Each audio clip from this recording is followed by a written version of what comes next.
अल्लाह के नबी सल्लल्लाहु अलैहि वसल्लम ने जब उम्मे सलमा से निकाह किया और उम्मे सलमा का जो बच्चा था, जो उनके पहले शौहर से बेटा पैदा हुआ था जिसका नाम सलमा था, वो अपने उस बच्चे को अपने साथ लाई थी, क्योंकि शौहर के इंतकाल के बाद उम्मे सलमा ने अल्लाह के रसूल से निकाह किया तो उनके जो पहले हस्बैंड का बेटा था वो अभी जानता नहीं था खाने का तरीका क्या है। अल्लाह के रसूल जब उम्मे सलमा के साथ खाना खाने लगे तो वो छोटा बच्चा जो उम्मे सलमा का था और दूसरे शौहर से था वो भी बैठ गया, खाना खाने लगा।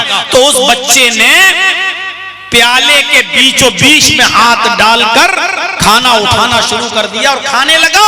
तो अल्लाह के नबी ने उस बच्चे का हाथ पकड़ा सलमा का और कहा कि बेटा खाना रखो भी इसमें प्याले में। उस बच्चे ने रख दिया, फरमाया इग़सिल यदैह, बेटे पहले अपने दोनों हाथ धोकर आओ।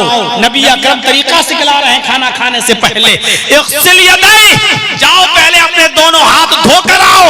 वो बच्चा दोनों हाथ धोकर आया। आपने कहा दो जानू होकर बैठ जाओ, वो बच्चा उखड़ू बैठ गया, दो जानू बैठ गया। अल्लाह के नबी ने फरमाया सम्मिल्लाह, बेटा अब अल्लाह का नाम लो, यानी बिस्मिल्लाह कहो। उस बच्चे ने कहा बिस्मिल्लाह। अल्लाह के नबी ने कहा दाहिने हाथ से खाओ और अपनी तरफ से खाओ, यानी जो तुम्हारी साइड है वहां से खाओ। ये तरबियत थी अपनी औलाद को, अपने बच्चे को। आज हम नबी के तरीके पर चलकर ढूंढें और तलाश करें कि हम अपनी औलाद को क्या तरबियत दे रहे हैं, कौन सी तरबियत दी आज। कभी इंस्टाग्राम चेक करके देखा आपने?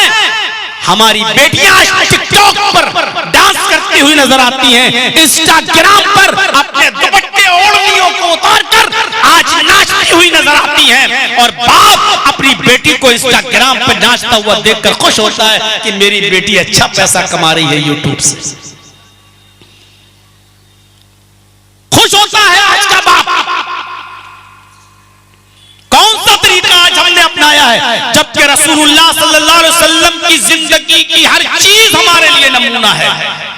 और गौर करो, हजरत सलमान फारसी से एक यहूदी ने कहा था, जब अल्लाह के नबी ने फरमाया लोगों जब लैट्रीन के लिए क़ज़ाए हाजत के लिए जाओ तो बहुत दूर चले जाओ और किसी की नजर के सामने मत आओ, यानी छिप जाओ, दरख्तों की आड़ में बैठ जाओ।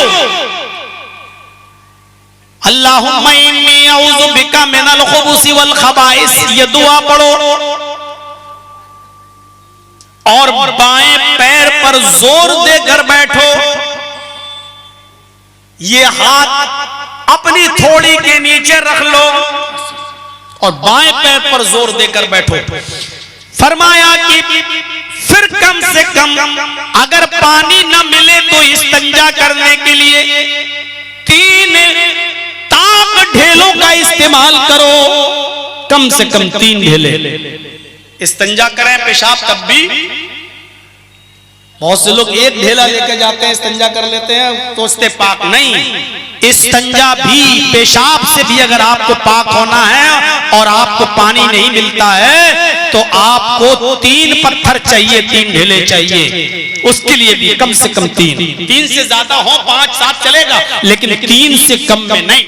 तो मेरे भाइयों, कहा आपने कि ताक ढेले इस्तेमाल करें, इतना सुनना था यहूदी मजाक उड़ाने लगे और हजरत सलमान फारसी को देखकर कहने लगे क्या है सलमान, क्या तेरे नबी की कौम इतनी जाहिल है, इतनी अनपढ़ है, इतनी गंवार है कि तुम्हारे नबी की कौम को इतना भी नहीं मालूम कि पेशाब कैसे करना चाहिए, लैट्रीन कैसे करना चाहिए। तुम्हारा नबी तो पेशाब करने का तरीका भी बताता है, लैट्रीन करने का तरीका भी बताता है। तब हजरत सलमान फारसी ने जो जवाब दिया मेरे भाइयों, बड़ा प्यारा जवाब था। फरमाया हाँ यहूदियों, तुम क्या अपनी अम्मा के पेट से सीख कर आए हो? अरे तुम्हें तो लैट्रीन करने का तरीका तुम्हारे माँ बाप ने सिखाया है, तुम तो जानते भी नहीं थे। जैसे जैसे बड़े होते गए तुम्हारे माँ बाप तुम्हें सिखाते गए। अल्लाह का शुक्र है कि अल्लाह ने हमें एक ऐसा नबी दिया, एक ऐसा रसूल अता सिखाता है, जो माँ बाप की तरह हम पर रहम करता है, वो रहमत बनकर आया है। वो हमें पेशाब और पैखाना करने का तरीका भी बताता है। हाँ आए यहूदियों सुनो, मेरे नबी ने बताया कि जब पेशाब करने जाओ या लैट्रीन के लिए जाओ तो बहुत दूर चले जाओ, किसी की आंखों से सामने नजर ना आओ, बाएं पैर पर जोर देकर बैठो, अल्लाहुम्मा इन्नी अऊज़ु बिका मिनल खुबूसी वल खबाइस पढ़ लो, और मिट्टी के ताक ढेले इस्तेमाल करो। जो इस्लाम हमें लैट्रीन और पेशाब और पैखाने तक का तरीका बताता हो, जो नबी ने हमें सिखाया हो, अफसोस यह है कि जिसके पास इतना माहिर डॉक्टर हो, वो कौम आज अपनी बीमारियों का इलाज वेस्टर्न कल्चर से ढूंढ रही है, पश्चिमी सभ्यता से ढूंढ रही है। जिसके पास एक माहिर एक्सपर्ट डॉक्टर हो, लेकिन वो अपना इलाज झोला छाप डॉक्टरों के पास करा रही हो, वो कौम, वो उम्मत, आज इसीलिए तो दर दर की ठोकरें हमें खाना पड़ रहा है, इसीलिए तो दर दर की ठोकरें खाना पड़ रहा है। जिनाकारी की सजा अल्लाह के नबी सल्लल्लाहु अलैहि वसल्लम ने 1400 साल पहले जो मुतय्यन की थी, वो आज भी है। आप तो इस सजा को मुतय्यन नहीं कर पाएंगे, लेकिन मैं खुद बंबई की सरजमीन पर एक प्रोग्राम के लिए गया और उसी वक्त बलात्कार का एक मुद्दा उठा, और मैंने वहां के टीवी चैनलों पर देखा कि मनसे का राष्ट्रीय अध्यक्ष राज ठाकुरे चीख चीख कर मीडिया वालों को बोल रहा था कि रेपिस्ट की और बलात्कारियों की एक ही सजा होनी चाहिए जो इस्लाम ने मुतय्यन की है। इनको चौराहे पर खड़ा करके पत्थरों से मार मार के इनको हलाक कर देना चाहिए। जिसके पास इतना माहिर एक्सपर्ट डॉक्टर हो कि जिसके मशवरों को आज मनसे जैसी पार्टी के राष्ट्रीय अध्यक्ष भी बयान करने पर मजबूर हो रहे हो, आज वो कौम अपना इलाज दूसरों से करा रही है। मेरे प्यारे साथियों, ये हमें और आपको सोचने की जरूरत है। अल्लाह के नबी, अल्लाह ने कहा हमने तुम्हारे लिए रसूलुल्लाह की पूरी जिंदगी को आइडियल बना दिया, पूरी जिंदगी को नमूना बना दिया। हम नबी अकरम के पेशाब और पैखाने तक करने के तरीके तक को हम नहीं जानते। तो गौर करो, जिसने हमें पेशाब करने तक का तरीका बताया हो, इस्तिंजा करने तक का तरीका बताया हो, ढेलों को कैसे इस्तेमाल करना हो ये भी बताया हो, उस नबी ने हमें नमाज पढ़ना नहीं सिखाया होगा, रोजा रखना नहीं बताया होगा, हज करना नहीं बताया होगा, ज़कात देना नहीं बताया होगा, शादी करना नहीं बताया होगा। सारी चीजें शरीयत में मौजूद है, लेकिन आज हम उन तमाम चीजों से दूर होते चले जा रहे हैं। सारी चीजें नमूना, उठना बैठना लेटना सोना जागना खाना पीना, कयामत के दिन अल्लाह ये पूछेगा ही नहीं तुमने जोहर में 10 पढ़ी थी कि 12 रकात पढ़ी थी। अल्लाह ये नहीं पूछेगा तुमने तरावी 8 पढ़ी थी कि 20 पढ़ी थी। अल्लाह ये नहीं पूछेगा। कयामत के दिन जो सवाल होगा सबसे पहले नमाज के ताल्लुक से, अव्वलु मा युहासबु बिही यौमल क़यामति अस्सलाह, कयामत के दिन हुकूकुल्लाह में सबसे पहले अगर किसी चीज का सवाल होगा तो वो होगा नमाज के ताल्लुक से। जब अल्लाह नमाज के बारे में पूछेगा तो सिर्फ इतना पूछेगा, मैंने तो तुम्हें एक आइडियल दिया था, मैंने तो तुम्हें एक नमूना दिया था, मैंने तो तुम्हें एक मॉडल दिया था, तुमने नमाज उस आइडियल के मुताबिक पढ़ी या नहीं पढ़ी, यानी तुमने नमाज जनाबे मोहम्मद रसूलुल्लाह के तरीके के मुताबिक अदा की या नहीं की, ये पूछेगा बस। आइडियल किसी कंपनी का कोई चश्मा आपको पसंद आ जाए तो आप उस कंपनी में जाएंगे और कहेंगे ऐसे 100 चश्मे बना दो, कहेगा ठीक है 1 हफ्ते में ले जाओ, और उसने आपके आइडियल और नमूने के मुताबिक अगर चश्मे नहीं बनाए तो आप नहीं लेंगे। वो कहेगा साहब लगाना ही तो है आपको, आप कहेंगे नहीं, मैंने जो नमूना दिया था, जो आइडियल दिया था, मुझे वैसे 100 चश्मे चाहिए, आपने नहीं बनाए, रख लो इसको, हटाओ, नहीं चाहिए मुझे। कयामत के दिन आप 20 नहीं 20,000 रकातें लेकर पहुंच जाएं, ज़ोहर की 12 नहीं 12,000 रकातें लेके पहुंच जाएं, इशा की 17 नहीं 17,000 रकातें लेके पहुंच जाएं, 7 नहीं 7,000 रकातें लेकर पहुंच जाएं।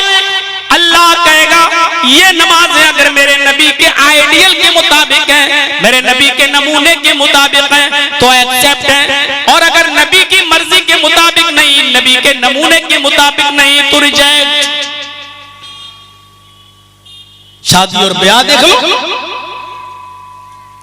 क्या ये बारातों का सिलसिला था? क्या ये सिलसिला था? क्या ये मेहंदी मल्ला? लड़के भी मेहंदी लगाना, हल्दी मलवाना, फूलों का हार सेहरे की शक्ल में डालकर बारात जाना, बारात से पहले आतिशबाजी और बंदूक चलाना, क्या ये सारी चीजें मौजूद थी? अरे निकाह तो इतनी पाकीज़ा चीज थी, इतनी पाकीज़ा चीज कि जिसके बारे में अल्लाह के नबी ने एक बहुत प्यारा जुमला अदा किया, बहुत प्यारा जुमला फरमाया, इन्ना आज़मन निकाही बरकतन। बरकत के एतबार से सबसे ज्यादा मुबारक निकाह वो है, बरकत के एतबार से सबसे ज्यादा पाकीज़ा और सबसे बड़ा निकाह वो है आई सरुहा मऊनतन, जिसके अंदर खर्चा सबसे कम हो। जिस निकाह में, जिस शादी में जितना कम खर्चा होगा, अल्लाह के नबी फरमाते हैं बरकत के एतबार से वो उतना ही ज्यादा होगा, यानी उस शादी में उतनी ही बरकत होगी, उस शादी में उतनी ही बरकत होगी। इसका उल्टा मफहूम क्या निकला? जिस शादी में खर्चा जितना ज्यादा होगा, बरकत के एतबार से वो शादी उतनी ही ज्यादा कमजोर होगी, उसमें उतनी कम बरकत होगी। आज सोच लीजिए हमारी शादियों में कितना खर्च हो रहा है। हम नजर डालें अपनी समाज पर और सोसाइटी के ऊपर। खैर देहातों में तो उतना नहीं है, आप लोगों के एरिया में तो उतना नहीं है, लेकिन हम लोग अपने एरिया में जाएं, लखनऊ, कानपुर और बड़े बड़े शहरों में देखें तो आज हालात बहुत खराब हो चुके हैं मेरे भाइयों, बहुत ज्यादा। अब हमें नहीं मालूम, आप लोगों के यहाँ कोई शादी हमने आज तक अटेंड नहीं की, इसलिए हमें मालूम नहीं है। हम लोगों के यहाँ तो बाकायदा बारातियों की डिमांड भी पूरी करो, फिर उनको खड़े होकर खाना भी खिलाओ, खड़े होकर अलग अलग आइटम रखे हैं, सब खाना खाओ, अपने हाथ से निकालो और खाओ, जिसको हमारे यहाँ बड़े प्यार से बोला जाता है बफे सिस्टम, बफे सिस्टम। और मैंने 50 तकरीरों में कहा है इस सिस्टम का नाम होना चाहिए था गधा सिस्टम, कुत्ता सिस्टम, सुअर सिस्टम, जिसका बड़ी तहजीब के साथ नाम लिया जाता है बफे सिस्टम। अल्लाह कहता है कि मैंने नबी की पूरी जिंदगी को आइडियल बना दिया, नबी की पूरी जिंदगी को नमूना बना दिया। अल्लाह के नबी कहते हैं सल्लू कमा रायतुमूनी उसल्ली, नमाज वैसे पढ़ो जैसे तुम मुझे देखते हो नमाज पढ़ते हुए।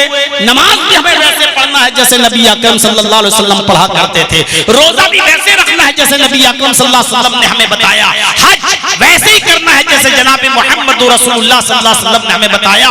आए नबी कौन कहता है कि आपके इंतकाल के बाद आपका नामो निशान मिट जाएगा? हमने तो आपकी पूरी जिंदगी को आइडियल बना दिया। लोग उठेंगे वैसे जैसे आप उठते हैं, लोग सोएंगे वैसे जैसे आप सोते हैं, लोग चलेंगे वैसे जैसे आप चलते हैं, लोग शादियां वैसे करेंगे जैसे आपने करके बताई है, लोग खाएंगे और पिएंगे वैसे जैसे आप सिखा कर जाएंगे। हमने तो आपकी जिंदगी को आइडियल और मॉडल बना दिया। मेराज किसी नबी को यह शर्फ हासिल नहीं हुआ। सुब्हानल्लज़ी असरा बिअब्दिही लैलन मिनल मस्जिदिल हराम इलल मस्जिदिल अक़सा। अल्लाह ले गया अपने नबी को पहले बैतुल मक़दिस, वहां आपने वुजू बनाया, जिब्राइल ने आपका हाथ पकड़ा, आपको मुसल्ला इमामत पे खड़ा कर दिया, बैतुल मक़दिस में खड़ा कर दिया। सारे नबी जितने भी आए थे मोहम्मद रसूलुल्लाह से पहले, अल्लाह ने सबको, सारे नबियों को बैतुल मुक़द्दस में पहुंचा दिया। अल्लाह हर चीज पर कादिर है। अल्लाह ने सारे नबियों को बैतुल मक़द्दस में पहुंचा दिया। अल्लाह के नबी फरमाते हैं जिब्रील मुझे कहां ले जा रहे हो? जिब्रील ने कहा इमामत के मुसल्ले पर। फरमाया ये मेरे पीछे कौन लोग हैं? जिब्रील ने कहा ये सारे पैगंबर हैं जो अब तक दुनिया में आए थे। फरमाया मुझे क्या करना है? जिब्रील ने कहा आपको नमाज पढ़ाना है। इनको क्या करना है? जिब्रील ने फरमाया इन सारे पैगंबरों को आपके पीछे नमाज अदा करना है। अल्लाह के नबी जनाब मोहम्मद रसूलुल्लाह ने 2 रकात नमाज अदा कराई, 2 रकात नमाज पढ़ाई। सारे नबियों ने आपके पीछे नमाज अदा की, सारे नबियों ने आपके पीछे नमाज पढ़ी। आपको आपको इमामुल अंबिया बना दिया गया, सारे नबियों का इमाम बना दिया गया। आए नबी कौन कहता है आपके इंतकाल के बाद आपका नामो निशान मिट जाएगा? आपको तो सारे पैगंबरों सारे नबियों का इमाम बना दिया गया है। आपको तो ये आज़मत दी गई है, आपको तो ये मकाम दिया गया है, आपको तो इस बुलंदी पर फायज कर दिया गया है। कौन कहता है? आप नमाज पढ़ते रहिए और कुर्बानी देते रहिए, आपका दुश्मन ही बेनामो निशान होगा, आपका दुश्मन का ही नामो निशान मिट जाएगा। और इसके बाद एक और खैर कसीर से नवाजा, वो खैर कसीर भी बड़ी जबरदस्त है। फरमाया अल्लाह के नबी ने मैं हौज़े कौसर पर बैठा हूँगा, तुम्हारा मीरे कारवां हूँगा और मैं अपने हाथ से लोगों को पानी पिलाऊंगा। जो मेरे पास आएगा पानी पिएगा, वो पानी बर्फ से ज्यादा ठंडा होगा, दूध से ज्यादा सफेद होगा और शहद से ज्यादा मीठा होगा।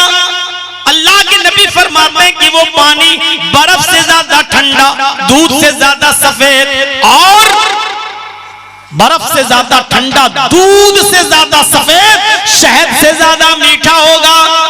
जो एक बार मेरे हाथ से पानी पी लेगा लम यस्मा बादा, फिर मैदान महशर में जितनी देर वो रुकेगा उसको प्यास नहीं लगेगी।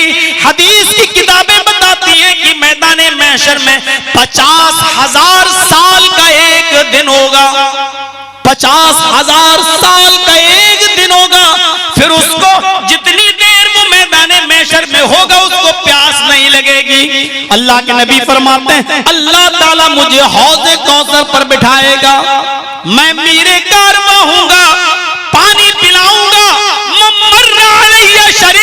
मन शरिबा लम यज़मा बादा, जो मेरे पास से गुजरेगा वो पानी पिएगा और जो एक बार पानी पी लेगा फिर उसको कभी प्यास नहीं लगेगी। उसके बाद फरमाया एक कौम मेरे पास आएगी पानी पीने के लिए, युहालु बैनी व बैनहुम, मेरे और उनके दरमियान एक दीवार खड़ी कर दी जाएगी। फरिश्ते उन लोगों को मेरे पास नहीं आने देंगे।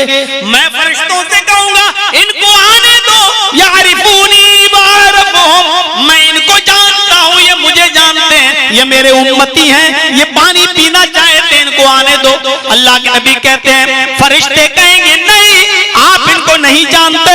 अल्लाह के नबी आपके इंतकाल के बाद इन लोगों ने आपके दीन को बदल दिया था, आपके मजहब को बदल दिया था, दीन में नई नई बिदातें निकाल ली थी। ला तदरी मा अहदसू बादक, आपको नहीं मालूम आपके इंतकाल के बाद इन लोगों ने दीन में नई नई चीजें निकाल ली थी, दीन में नई नई चीजों को ईजाद कर रखा था, दीन में नई नई चीजें इन लोगों ने बना रखी थी, इसलिए आप इनको पानी नहीं पिला सकते। तब अल्लाह के नबी कहेंगे सुहकन सुहकन लिमन गय्यरा दीनी, मेरे दीन को जिन्होंने बदल दिया उनको मेरी निगाहों के सामने से दूर कर दो, उनको मेरी आंखों के सामने दूर कर दो।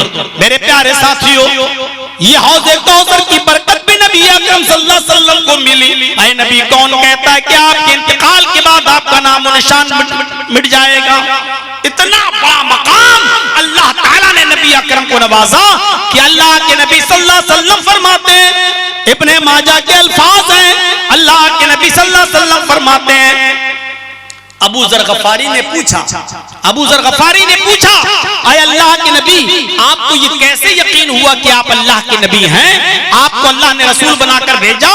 तो अल्लाह के नबी फरमाते हैं सुनो, 2 फरिश्ते आसमान से मेरी तरफ आए, सुन लीजिएगा मेरे भाइयों, 2 फरिश्ते आसमान से मेरी तरफ आए, एक जमीन पर आ गया और एक जमीन व आसमान के बीच में रह गया, एक फरिश्ता जमीन व आसमान के बीच में रह गया और एक फरिश्ता जमीन पर आ गया।